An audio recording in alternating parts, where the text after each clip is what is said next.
Welcome back to How to Beat the Bay. We are now on hole 9, measuring 340, named Sandy Gate. There's quite a bit of bunkers to be negotiated off the tee. And Sam, can you take us through how you hit your tee shot? For me personally, this hole, as you said, plenty of bunkers out there, but I find a real importance in actually trying to find the fairway on this hole. I think it's easy to think it's quite wide and you can actually just get up there and hit your ball anywhere, but if you can pick a target, find the fairway, I think it's really important then for when you're playing that second shot into the green. Due to the angle the green is at, if you can get a bit of spin control, it's really going to help you to get somewhere near that hole. Are you trying to find a certain yardage to hit in from, or? Anywhere around 100 yards, again, wind dependent. I generally tend to play rescue or 3-wood off this tee shot. It's a good hole to have a full shot in.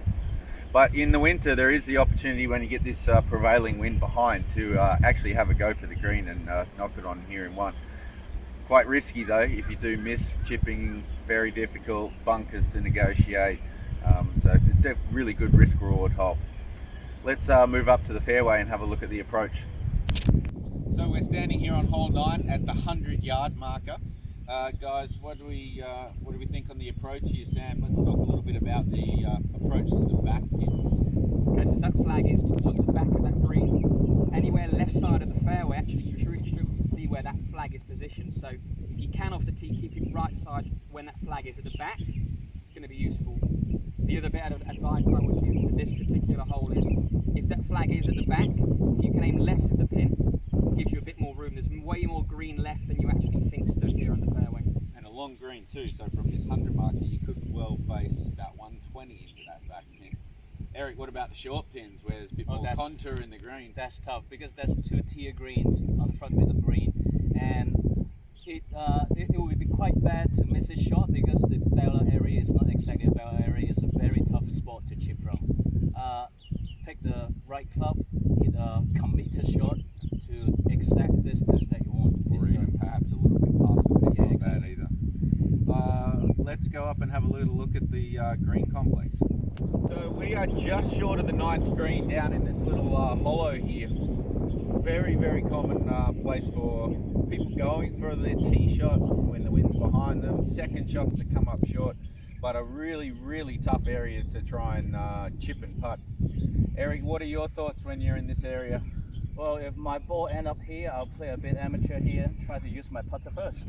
Okay, interesting though. I see a lot of amateur golfers here using sand wedges and wedges. Well, wherever I try to hit a flop shot, any fancy shots, if I hit it clean, that's fine. If I duff it a little bit, the ball's come back down. to your So feet. it's Get a second serve at it. yeah, at least I get a par chance if I miss the green here. Yeah, exactly. I mean, this is definitely a place to try and avoid, and utilising a lot of different clubs when you are down here. 5-iron, hybrids, any putter, even anything that's rolling. Where's Sam gone? Sam hit his shot over right of the green there. I can't see him. Let's go and find him. Okay, Sam. Thought we'd lost you. What's going on down here? No, you've not lost me. I just hit that ball a little right of that green and I've fallen down this bank here. So as you can see, it's actually pretty steep. If your ball does finish here, you're going to be left with a pretty tricky chip shot. You can see you're going to have to play from that upslope. It's going to be really tricky to start to get that distance control and get that ball close to the hole. And that's if your ball was lucky enough to stay here, right? Could quite easily be, one bounce on that path and into the hazard as well. Yeah, I mean, I got pretty fortunate. This rough's grown up a little bit, so preventing my ball from rolling onto the path. But if I am here, still left with a tough shot here. You find the 9th green in 2 shots, you get a reasonable birdie chance. But if you're not hitting with the proper club, maybe 1 club short, 1 club long, you see a massive green right here because it's really, really deep. It's quite narrow, quite angled from the fairway. But if you find the green in 2 with a proper club, you'll get a nice birdie chance. Thanks for joining us in How to Beat the Bay, and hope to see you next time.